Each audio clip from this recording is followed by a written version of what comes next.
ओम नमः शिवाय, जय श्री महाकाल। देखिए दोस्तों, अगर आप इस बात को लेकर परेशान हो चुके हो कि आपकी जो कामना है, जो इच्छा है, वो बहुत दिनों से पूर्ण नहीं हो रही है।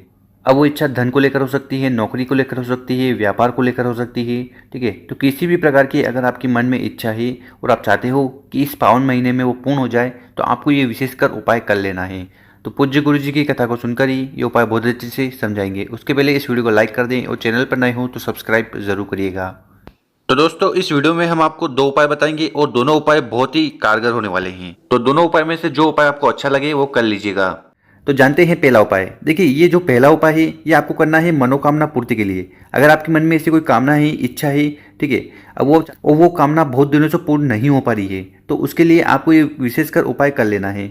तो इस उपाय में जो सबसे पहले सामग्री हमें चाहिए वो है लोटा। तो इस प्रकार से आपको तांबे का लोटा ले लेना है और इस तांबे के लोटे में आपको अपने घर से जल भर लेना है। ठीक, इसके बाद जो अगली सामग्री है वो है बेलपत्र। तो आपको बेलपत्र लेनी है। कितनी बेलपत्र? मात्र एक बेलपत्र ले लीजिएगा और जो बेलपत्र लो वो कहीं से भी खंडित नहीं होनी चाहिए। ठीक, इसी के साथ जो अगली सामग्री है वो है लाल चंदन। ठीक, तो इस प्रकार से आपको लाल चंदन ले लेना है। लाल चंदन ले लिया। अब क्या करिएगा कि इस लाल चंदन को आपको उठाना है, एक पात्र में डाल देना है और उस पात्र में ऊपर से जल डाल देना है। इसका अच्छे से लेपन तैयार कर लेना है, इसको घोल लेना है। और उसके बाद क्या करिएगा कि आपके पास जो बेलपत्र की पत्ती है, तो बेलपत्र की जो ऊपर वाली पत्ती है इसके ऊपर आपको इस प्रकार से ओम का निर्माण करना है। क्या करना है? ओम का निर्माण कर देना है ऊपर वाली बेलपत्र पर। और फिर इस बेलपत्र को उठाकर आपको जाना है बेलपत्र के पेड़ के नीचे। कहाँ जाना है? बेलपत्र के पेड़ के नीचे। कब जाना है? तो प्रदोष काल में आपको चले जाना है और पेड़ के नीचे वो जो बेलपत्र है उसको आपको समर्पित कर देना है, श्री शिवाय नमस्तुभ्यम का स्मरण करते हुए। और समर्पित करने के बाद क्या करिएगा कि आपका सीधा वाला हाथ उस बेलपत्र के ऊपर रखिएगा और आपके मन में जो भी कामना है, जो भी इच्छा है, जो बहुत दिनों से पूर्ण नहीं हो रही है, तो उस कामना का स्मरण कर भोलेनाथ से निवेदन कर लेना है कि हमारी ये जो कामना है ये जल्दी से जल्दी पूर्ण करें। और इसके बाद इस बेलपत्र को यहाँ से आपको उठा लेना है और आपको चले जाना है शिव मंदिर। ठीक, तो आपके घर के आसपास जहाँ पर भी शिव मंदिर है वहाँ पर चले जाना। कब जाना है? सुबह शाम जब भी आपको समय मिले चले जाना। शिव मंदिर में जाकर उत्तर दिशा की तरफ मुंह कर खड़े हो जाना है। इसके बाद क्या करना कि जो बेलपत्र का पत्ता आपने वहाँ बेलपत्र के पेड़ के नीचे समर्पित किया था, ठीक, उसी को वहाँ से उठाकर लाना है और उसको आपको यहाँ पर शिवलिंग के ऊपर समर्पित कर देना है, श्री शिवाय नमस्तुभ्यम का स्मरण करते हुए। तो इस प्रकार से आपको ये बेलपत्र समर्पित कर देना है। ठीक, इसके बाद यहाँ पर आपको बैठ जाना है और आपके मन में जो भी कामना है, जो भी इच्छा है, उसका स्मरण कर भोलेनाथ से प्रार्थना कर लेना है कि हे शिव शंभु, हे भोलेनाथ, हमारी ये कामना है जो बहुत दिनों से परिपूर्ण नहीं हो रही है, तो आप अपनी कृपा दृष्टि बनाए रखें ताकि हमारी जो इच्छा है वो पूर्ण हो। अब जान लेते हैं गुरु जी द्वारा बताया गया दूसरा उपाय। देखिए, ये जो दूसरा वाला उपाय है ये क्यों करना है? अगर आपके घर में धन की कमी है तब आपको इस उपाय को करना है, या आपकी ऐसी कोई कामना है, इच्छा है, उसकी पूर्ति के लिए भी आपको इस उपाय को कर लेना है। तो इस उपाय में जो सबसे पहले सामग्री हमें चाहिए वो है तांबे का लोटा। तो तांबे का लोटा ले लेना और इस तांबे के लोटे में आपको अपने घर से जल भर लेना। इसके बाद जो अगली सामग्री है वो है बेलपत्र। तो आपको इस प्रकार से बेलपत्र लेनी है। कितनी बेलपत्र? तो इस उपाय में हमें चाहिए 5 बेलपत्र। तो 5 बेलपत्र ले लीजिएगा और जो बेलपत्र आप लो वो कहीं से भी खंडित नहीं होनी चाहिए। ठीक, बहुत सारी बेलपत्र में इस प्रकार के छेद होते हैं, तो ऐसी बेलपत्र ना लीजिएगा। ठीक, इसके बाद जो अगली सामग्री है वो है सफ़ेद फूल।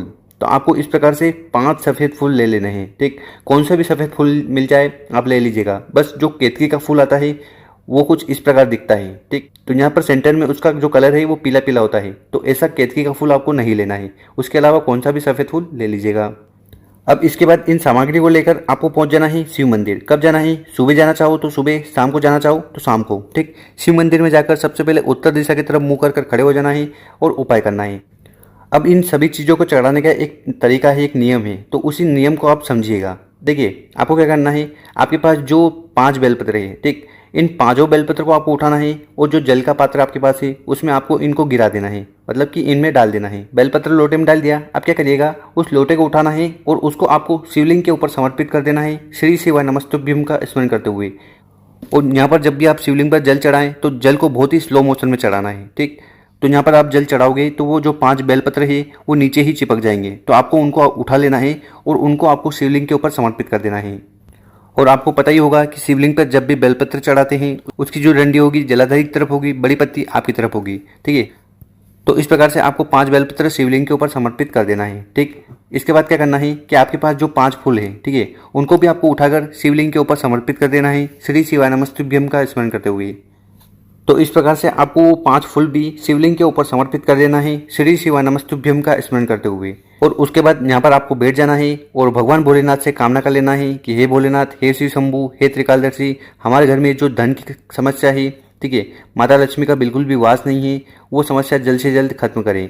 या अगर आपकी ऐसी कोई कामना है, इच्छा है जो बहुत दिनों से पूर्ण नहीं हो रही है, अब वो कामना धन को लेकर हो सकती है, नौकरी को लेकर हो सकती है, व्यापार को लेकर हो सकती है, या आप एग्जाम देने जा रहे हो उसमें पास होने के लिए भी हो सकती है, या ये उपाय आप अपने बच्चे के लिए कर रहे हो या अपने हस्बैंड के लिए कर रहे हो, ठीक है, किसके लिए भी उपाय कर रहे हो, तो वहाँ पर आपको बैठकर कामना कर लेना है। आपकी वो जो कामना है वो मात्र 7 दिन में पूरी होगी।